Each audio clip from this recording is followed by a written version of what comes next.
नमस्कार। Political pitch पर आप सभी लोगों का स्वागत है। ममता बनर्जी के अकेले चलो के अल्टीमेटम के बाद कांग्रेस पार्टी डैमेज कंट्रोल में जुटी। कांग्रेस किसी भी तरह से नहीं चाहती थी कि ऐसे अवसर पर जब राहुल गांधी की भारत जोड़ो न्याय यात्रा अब पश्चिम बंगाल में प्रवेश करने वाली है और ऐसे में तृणमूल कांग्रेस जो INDA एक मजबूत स्तंभ है, वो पार्टी को, वो गठबंधन को अलविदा कहे। ममता बनर्जी ने अभी हाल के दिनों में अकेला चलो रे के सिद्धांत पर बंगाल में सभी 42 लोकसभा सीटों में चुनाव लड़ने का ऐलान कर दिया था। यद्यपि उनके इस ऐलान के बाद ही INDA गठबंधन में खलबली मच गई थी। NCP से लेकर शिवसेना, RJD जैसे तमाम राजनीतिक दलों ने ममता बनर्जी को संयम बरतने के लिए सलाह दी, तो कांग्रेस ने भी बिना ममता और बिना TMC के INDA की कल्पना नहीं की। कांग्रेस के राष्ट्रीय महासचिव और मीडिया प्रभारी जयराम रमेश ने कहा कि ममता बनर्जी के बिना, तृणमूल कांग्रेस के बिना INDA गठबंधन की कल्पना नहीं की जा सकती है और ममता बनर्जी और TMC के बिना INDA गठबंधन अधूरा है। ममता बनर्जी के इस ऐलान के बाद ही कांग्रेस जिस प्रकार से डैमेज कंट्रोल में जुटी, जहां एक तरफ कांग्रेस के नेताओं की प्रतिक्रियाएं सॉफ्ट रही, केवल पश्चिम बंगाल इकाई के अध्यक्ष अधीर रंजन चौधरी को छोड़कर, जिन्होंने ममता बनर्जी को अवसरवादी भी कह दिया और खुद कांग्रेस को 42 सीटों पर चुनाव लड़ने का ऐलान भी कर दिया। बाकी सभी तमाम केंद्रीय नेताओं का जो बयान एक सॉफ्ट था, जो इस बात को संकेत कर रहा था कि आने वाले दिनों में बंगाल में जो एक राजनीतिक जो घमासान मचा हुआ है, इसको शांत कर एक राजनीतिक सुलह का रास्ता निकाला जाए और भारतीय जनता पार्टी को हराने के लिए INDA को मजबूत किया जाए। खड़गे ने अगले ही दिन ममता बनर्जी से, जो कांग्रेस के राष्ट्रीय अध्यक्ष मल्लिकार्जुन खड़गे, उन्होंने ममता बनर्जी से फोन पर बात की।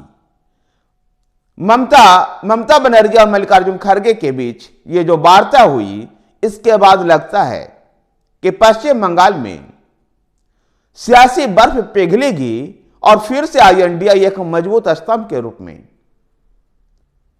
पश्चिम बंगाल में नजर आएगा। पश्चिम बंगाल में INDA को जो मुख्य जो परेशान कर रहा था, वो ममता बनर्जी पिछले विधानसभा चुनाव को देखते हुए, पिछले विधानसभा चुनाव परिणाम को देखते हुए कांग्रेस को 2 सीटों के लिए ऑफर कर रही थी। मुर्शिदाबाद और मालदा, इन दोनों लोकसभा क्षेत्र से आने वाले विधानसभा क्षेत्रों में भी ज्यादातर पर तृणमूल कांग्रेस का कब्जा है, लेकिन 2019 के लोकसभा चुनाव में ये 2 सीटें कांग्रेस पार्टी जीतने में सफल रही थी और इसलिए तृणमूल कांग्रेस केवल यही 2 सीट देने की बातें कर रही थी। ममता बनर्जी का रणनीति का हिस्सा यह भी था कि अगर लोकसभा चुनाव के बाद INDA सत्ता में नहीं आया, तो विपक्ष में प्रभावी भूमिका निभाने के लिए तृणमूल कांग्रेस के पास इतने सांसद होने चाहिए कि वो मुख्य विपक्षी दल का तगमा हासिल कर सके और इसलिए वो राज्य में ज्यादा से ज्यादा लोकसभा सीटों पर चुनाव लड़ना चाहती थी। ममता बनर्जी का एक और भय था कि जिस प्रकार से भारतीय जनता पार्टी केंद्र की जन कल्याणकारी योजनाओं के दम पर और अयोध्या में भगवान श्री राम की प्राण प्रतिष्ठा के बाद जिस प्रकार देश राममय हुआ है, इससे भारतीय जनता पार्टी को आने वाले लोकसभा चुनाव में फायदा पहुंच सकता है।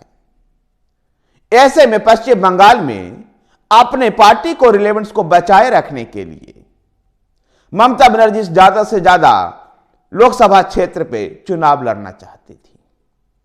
दूसरा उनका प्रयास,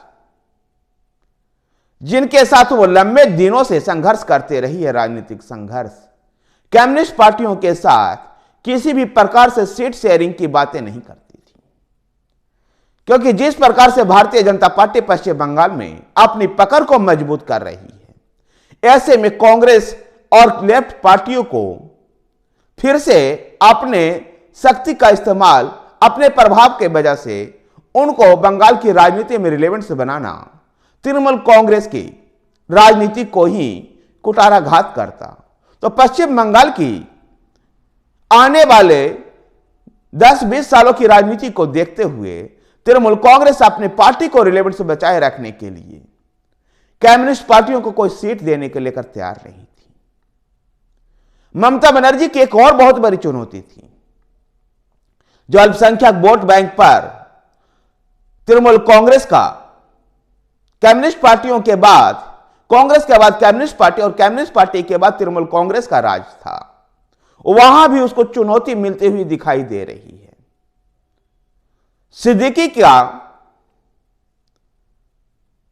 सिद्दीकी जिस प्रकार से उस क्षेत्र में, नौशाद सिद्दीकी जिस प्रकार से उस क्षेत्र में काम कर रहा है, फुरफुरा शरीफ के शहजादा, उससे निश्चित रूप से यह अल्पसंख्यक वोट बैंक भी तृणमूल कांग्रेस से खिसक रहा है। ऐसे में पश्चिम बंगाल में इस अल्पसंख्यक वोट बैंक को साधने को लेकर के आगामी लोकसभा चुनाव में परिणाम के बाद अगर विपक्ष में बैठना पड़े तो अपने सांसदों की संख्या ज्यादा होने के लेकर और आने वाले 1.5-2 दशक की राजनीति को देखते हुए कम्युनिस्ट पार्टियों को फिर से पैर जमाने का मौका ना मिले बंगाल में, क्योंकि भारतीय जनता पार्टी एक तरफ उभर रही है और कम्युनिस्ट पार्टी अगर पैर जमा ली तो तृणमूल कांग्रेस की राजनीति समाप्त हो सकती थी। इन सब बातों को ध्यान में रखते हुए पश्चिम बंगाल में ज्यादा से ज्यादा लोकसभा सीट पर चुनाव लड़ना चाहती है तृणमूल कांग्रेस। अब देखना दिलचस्प होगा कि मल्लिकार्जुन खड़गे और ममता बनर्जी के बीच जो बातचीत हुई है, इस बातचीत के बाद बंगाल में आई-एनडीए गठबंधन किस स्वरूप को ले पाता है। जब यह गठबंधन टूटा तो बंगाल भारतीय जनता पार्टी के नेताओं ने भी और भारतीय जनता पार्टी के केंद्रीय नेताओं ने भी इस गठबंधन को अवसरवादी बताया। तृणमूल कांग्रेस के लिए एक और बड़ी चुनौती है।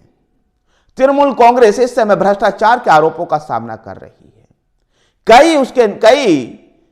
कई नेता तृणमूल कांग्रेस के भ्रष्टाचार के आरोप में कुछ तो जेल में बंद है और कुछ आरोपित हैं। यह भी ममता बनर्जी के लिए एक बहुत बड़ी चुनौती है। इन सभी चुनौतियों से पार पाने के लिए ही ममता बनर्जी ने अकेला चलो रे के सिद्धांत पर लोकसभा की सभी 42 सीटों पर चुनाव लड़ने का ऐलान कर दिया था। यद्यपि मल्लिकार्जुन खड़गे और ममता बनर्जी के बातचीत के बाद संभवतः ममता बनर्जी का भी स्वभाव शांत होगा और वह अल्पसंख्यक वोट बैंक को भारतीय जनता पार्टी के खिलाफ वोट न बटे, जो खिलाफ वोट है वो बट न जाए, इसको सहेजने को लेकर के कांग्रेस के साथ कुछ सौदेबाजी कर सकती है। लेकिन अभी भी वो कम्युनिस्ट पार्टी को किसी भी प्रकार से इस गठबंधन में सहयोगी नहीं बनाना चाहती है। देखना दिलचस्प होगा कि बंगाल की राजनीति आगे किस करवट ले पाती है।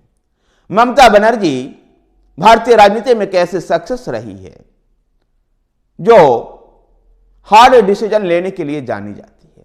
अब देखना दिलचस्प होगा कि 2024 को लोकसभा के चुनाव को ध्यान में रखते हुए ममता बनर्जी कांग्रेस के सामने झुककर समझौता करती है या वो अपनी शेरनी वाला रुतबा कायम रखती है। धन्यवाद साथियों, वीडियो को लाइक कीजिए, शेयर कीजिए, हमारे साथ बने रहने के लिए हमारे चैनल पॉलिटिकल पीच को सब्सक्राइब कीजिए। धन्यवाद।